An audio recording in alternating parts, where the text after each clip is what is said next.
It's the most wonderful time of the year.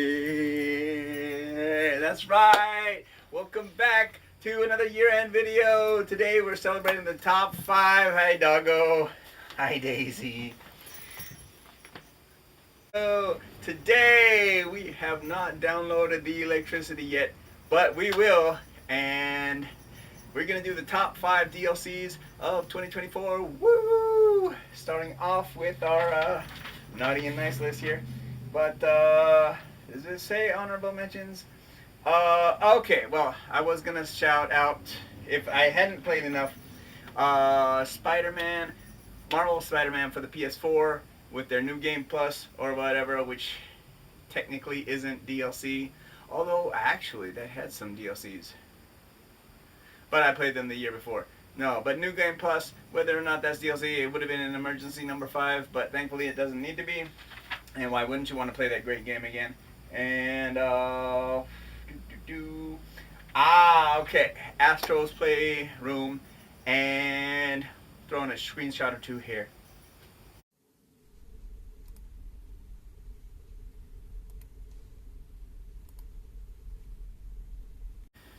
But I thought Astro's Playroom DLC, when they added the extra bots in preparation for Astrobot, I think it's just the name of the new game.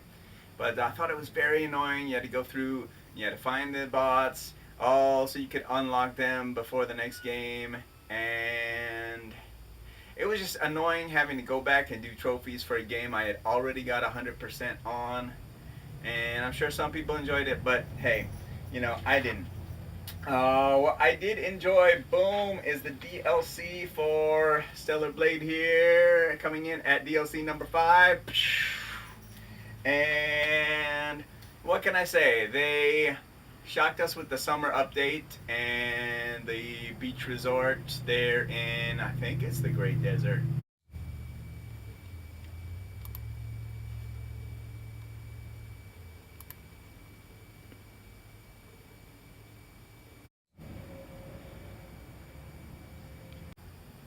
But later on, they also added photo mode. I can't really shout that out because I haven't played it. But getting all this content for free is really cool. And I also noticed or remember they added the Near Replicant DLC. Either they added it or they're working on it. Not sure, remember which one, but whatever. So the Stellar Blade Summer Update comes in at DLC number 5 for the year. Ooh, ooh. Coming in at number 4.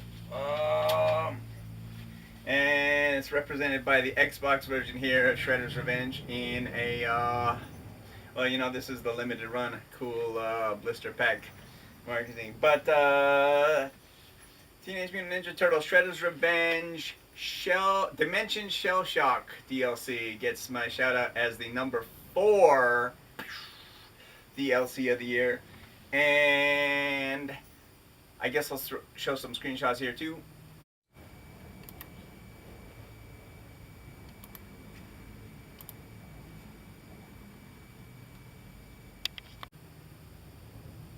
But I mean, it was okay. What did it add? What did it add? In my naughty nice list here, which is all nice. Oh, it doesn't say nice.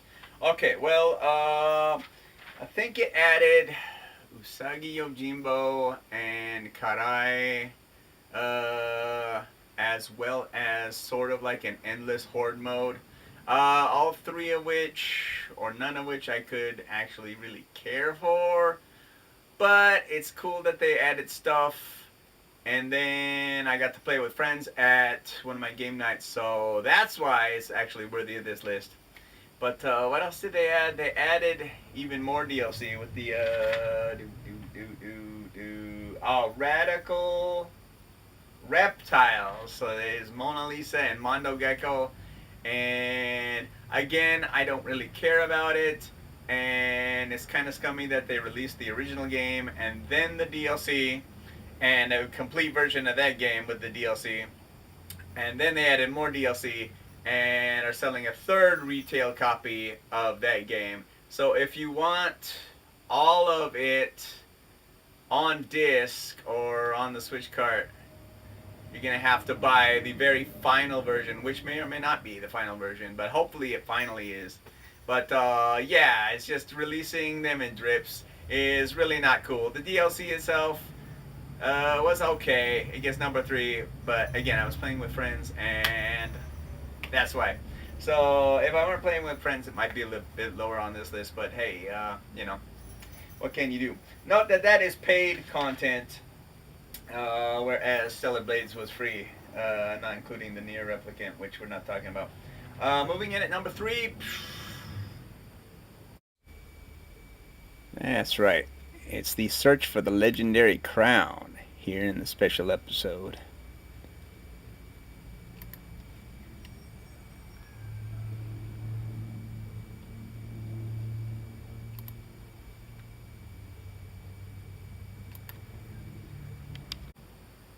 We've got Captain Toad's Treasure Tracker Special Episode DLC, and this one was also paid. But basically, Nintendo added like an entire third of the game because you had Episode 1 and Episode 2 on the cart, and I think this is back in like 2018 or something. But I finally went back and played the DLC, if only because I knew I wanted to do a top 5 DLCs of the year way back at that point. So I said, okay, I'll finally play it, get that off the schneid, and yeah. So I played that. It was pretty cool. The puzzles were more the same, not overly difficult. And I think I managed to get 3 stars in everything except the final bonus level where it's like endless mode and it's kind of annoying. So at that point I'm just like, well, screw it. But yeah, especially for the kids, Captain Toad Treasure Tracker and its DLC would be an awesome play. So be sure to check that out. A couple of more here. And yeah, if you started the year with me, when I made it back, I was streaming the apparently on mute because hey, PS5, and we already had the gripe about that. But yeah, so God of War, Ragnarok, Valhalla DLC gets my number 2 DLC of the year, and it's free. So wow, you can't argue with that. But it was awesome, even though I didn't finish it because it ran into Final Fantasy February. I mean, like you said, you can't argue with free. It's a lot of content, even if the content is very repetitive. You go through and you make your run, and then depending on your choices, and I guess the story mode, because I didn't play it through to the end yet, haven't played it through to the end yet. Yeah, I lost my train of thought here, but it's kind of repetitive. It's fun. It's more difficult than the base game, in my opinion. But at that point, I hadn't lowered the difficulty, so I'm still on base level or whatever that was. But it's good content, especially if you're a fan of God of War and played the game. And yeah, can't argue with free. So Sony did a great job there. They did us right with that DLC, and that's the best non-paid DLC of the year.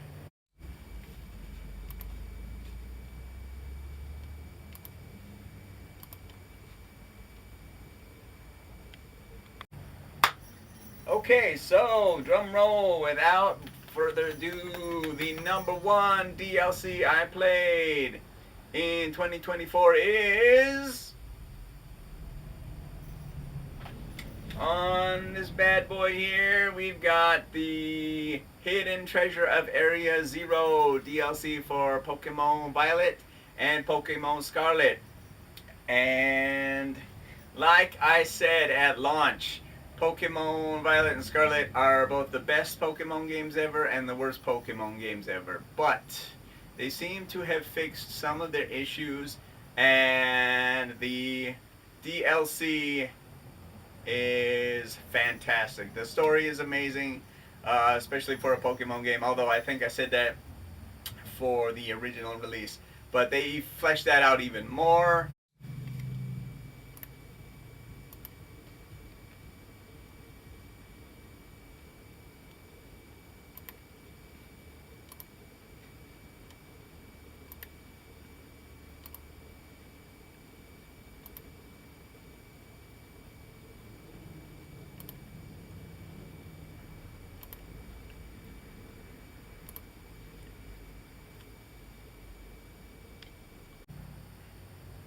They found a way to introduce a lot more Pokemon into the biosphere, I think it was, of the second DLC. And it's pretty cool. I mean, I think it was overly reliant on starter Pokemon, which you could get here and there from raids and other sources. But yeah, if you want starters, all of them are available because of the DLC, and they included a few of the Pokemon Legends Arceus DVD game. So that was cool, like Cleavor, and yeah, it was cool. Pokemon Scarlet and Violet, the hidden treasure or secrets of Area Zero gets my vote for #1 DLC of 2024. Woo! Okay, so let me know. I know Elden Ring had some DLC this year. Of course, I didn't play that. And Cyberpunk may have gotten some DLC this year. And there's a few other games that got some quality DLC. So let me know in the comments what your favorite DLC of 2024 was.